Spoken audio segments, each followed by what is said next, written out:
Assalamualaikum warahmatullahi wabarakatuh. Jumpa lagi di channel Dr. IT Bird Farm, channel yang konsisten membahas tentang rawatan murai batu lomba dan penangkaran dunia burung.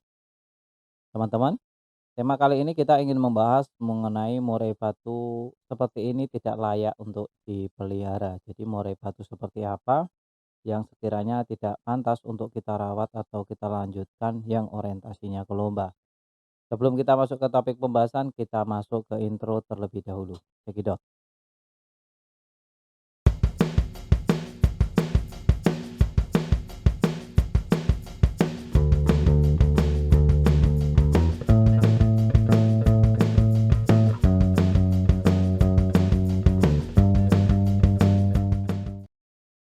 Nah, teman-teman, untuk melombakan murai batu, seharusnya kita memiliki murai batu yang benar-benar masih bagus dalam keadaan on fire, belum ada cacat ataupun kerusakan dalam arti mentalnya.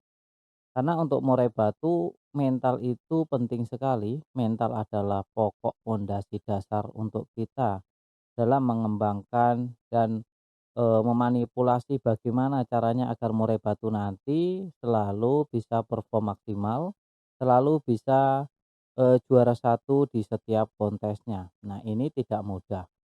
Akan tetapi teman-teman, untuk ketika kita memelihara murai batu yang asal-asalan, nantinya hasilnya tidak akan maksimal. Kita hanya akan membuang-buang waktu, ya, tenaga, pikiran, biaya, dan semuanya itu yang kita pertaruhkan dalam memelihara burung murai batu. Nah, makanya ada metode Menpack teman-teman tentang mental, nutrisi, perawatan, ego atau ambisi dan karakter. Kalau kita memelihara murai batu yang rusak, murai batu yang seharusnya tidak layak kita pelihara karena akan membuang-buang waktu. Ini untuk orientasi lomba, tapi kalau untuk rumahan mungkin sebagian murai batu rusak masih bisa lah untuk kita dengarkan kicauannya. Murai batu yang rusak itu bervariasi. Ada rusak ringan, ada rusak sedang, ada rusak berat, dan ada rusak fatal. Rusak itu tergolong menjadi 4 bagian. Untuk murai batu yang tipikal rusak ringan dan sedang itu masih bisa dilombakan, tetapi kecil kemungkinan untuk memperoleh kemenangan. Nah, untuk murai batu yang rusaknya parah, nah rusak parah nih teman-teman ya. Rusak parah sudah tidak bisa memperoleh kemenangan. Itu kalau bisa pun sangat kecil sekali kemungkinannya ya. Yang berat memang sama sekali murai batunya sudah tidak bisa dilombakan lagi.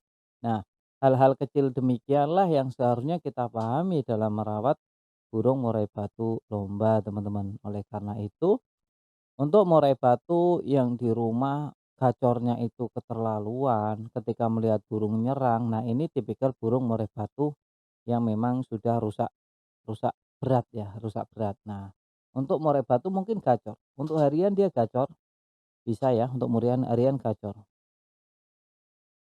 Tetapi murai batu ini teman-teman ya, murai batu ini kalau dilombakan sudah tidak bisa dia menyerang lawan, nakal ya, udah nggak karu-karuan ya, tipikal murai batu yang rusaknya seperti ini. Tetapi tipikal seperti ini masih bisa kita dengarkan kalau dia sendirian, dia masih berkicau, bahkan malah sering berkicau yang tidak tahu, yang nggak jelas semau dia, tapi dia rutin untuk berkicau. Bisa dibilang gacor bocor, nah itu ndak apa-apa. Memang burungnya seperti itu. Nah, seperti inilah yang seharusnya tidak kita pelihara atau kita rawat, karena yang tadi yang kita pertaruhkan banyak sekali. Yang paling, kita pertaruhkan adalah kesabaran dan waktu, itu yang tidak akan pernah kembali dan sedikit orang yang memiliki. Bayangkan kita harus merawat murai batu yang tidak jelas, belum biayanya, belum pikirannya ya, kita memelihara burung murai batu, orientasinya untuk apa sih? Ya, kalau orientasinya untuk dinikmati agar menghibur, ya monggo tinggal dicantol saja di teras rumah dia juga berkicau. Tapi kalau orientasinya kita untuk lomba ya, hobi lomba ya, menyalurkan hobi, mencari kesenangan lewat lomba, ya jangan kalah terus ya, pasti harus menang terus baru kita bisa senang. Nah, oleh karena itu tipikal seperti ini juga tidak cocok untuk mereka yang orientasinya ke hobi lomba, karena burung seperti ini pasti butuh proses atau butuh waktu yang, mohon maaf, itu juga belum tentu bisa mengembalikan ke titik awal untuk murai batu yang kategori rusak tadi seperti menyerang ya. Ini paling kalau untuk murai batu yang rusak-rusak gitu paling meresetnya itu, kalau rekomendasi saya mereset murai batu yang rusak fatal tadi adalah hanya ditangkarkan ya. Kita merekomendasikan hanya ditangkarkan. Nah, untuk menangkarkan burung murai batu kan tidak mudah. Terkadang ada yang jantannya mati, ada yang betinanya mati, ada yang dua-duanya mati, ya ada yang udah jodoh nggak nelur, ada yang udah jodoh nelur nggak netes, udah netes nggak hidup. Nah, seperti itulah. Nah, ini dia ditangkarkan benar-benar sampai dia ikutan meloloh anakan-anakannya baru nanti kita cabut, mabung biasanya. Nah, itulah mulai titik awal lagi kita boleh bisa buka pondasi baru. Tapi itu butuh proses dan ini tidak direkomendasikan untuk dipelihara untuk mereka yang memang orientasinya untuk lomba. Ya, untuk lomba itu tidak. Karena untuk membreeding atau menangkarkan burung murai batu itu butuh waktu, tenaga dan pikiran yang ekstra. Kok burungnya nggak nelor-nelor, kok burungnya nggak kunjung jodoh, kok burungnya nggak ini, nggak itu dan sebagainya. Oleh karena itu, ya tadi, mendingan teman-teman ngambil yang jelas. Kalau mau merawat, merawat yang jelas. Contohnya dari trotolan terah prestasi, ya. Carahan prestasi yang sudah lintas EO meskipun hanya sekelas latberan itu tidak masalah. Itu jadi jauh lebih baik daripada memelihara murai batu rusak. Nah, seperti itu dikasih nutrisi yang cukup. Yang penting teman-teman paham bahwa murai batu itu memang gen dari karakter yang bagus.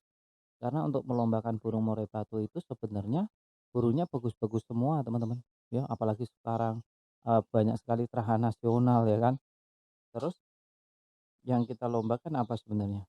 Yang kita lombakan adalah ego dan ambisi pemiliknya. Kapan strategi itu dimainkan untuk triknya, kapan waktunya tahan dan kapan menyerang. Itu bisa mengalahkan mereka yang memiliki murai batu bagus, super bagus bahkan, tapi dia tidak bisa memanajemen ego dan ambisi, yakni manpack yang keempat, ya. Kalau mental oke, saya rasa semuanya mental baguslah kalau mereka yang bermain burung murai batu di lomba. Tapi untuk ego dan ambisi ini kelihatannya paling sepele dan sering saya ucap, tapi jarang sekali mereka yang paham. Mentang-mentang murai batunya bagus digeber setiap minggu. Mereka yang geber setiap minggu dan itu selalu juara, pasti ujung-ujungnya akan kalah dengan mereka yang memainkan strategi cantik. Lombakan sebulan sekali, ya, sering puasakan murai batunya, terus menggunakan metode manpack yang kelima. Meskipun mungkin terahannya tidak super bagus, tapi sudah bagus untuk mentalnya, itu bisa mengalahkan yang super bagus. Saya rasa itu ya perlu dipahami ya teman-teman, bagaimana kita menyikapi dan bisa mengalahkan menjadi juara satu di antara banyak-banyak murai-murai super bagus, bahkan terah nasional pun bisa dilewati. Perlu dicatat teman-teman sebelum kita mengakhiri video ini, bahwa video ini sebenarnya ditujukan untuk mereka agar lebih waspada untuk menjaga murai batunya. Tapi kembali lagi ke teman-teman semuanya, mau dijalankan silakan, enggak juga enggak apa-apa. Yang jelas saya cuma berpesan murai batunya dijaga baik-baik, jangan sampai rusak ya. Dan perlu dicatat juga setiap murai memang memiliki karakter yang berbeda-beda. Jadi setiap perawatan tidak perlu diperdebatkan antara satu dengan yang lainnya. Kalau cocok dijalankan, nggak cocok ditinggalkan. Jangan cuma sekedar membaca judul saja ya. Pahami isinya, tonton dari awal sampai detik ini. Bagi teman-teman yang menonton sampai detik akhir ini, saya kira tidak akan ada perdebatan lagi di kolom komentar. Salam sehat.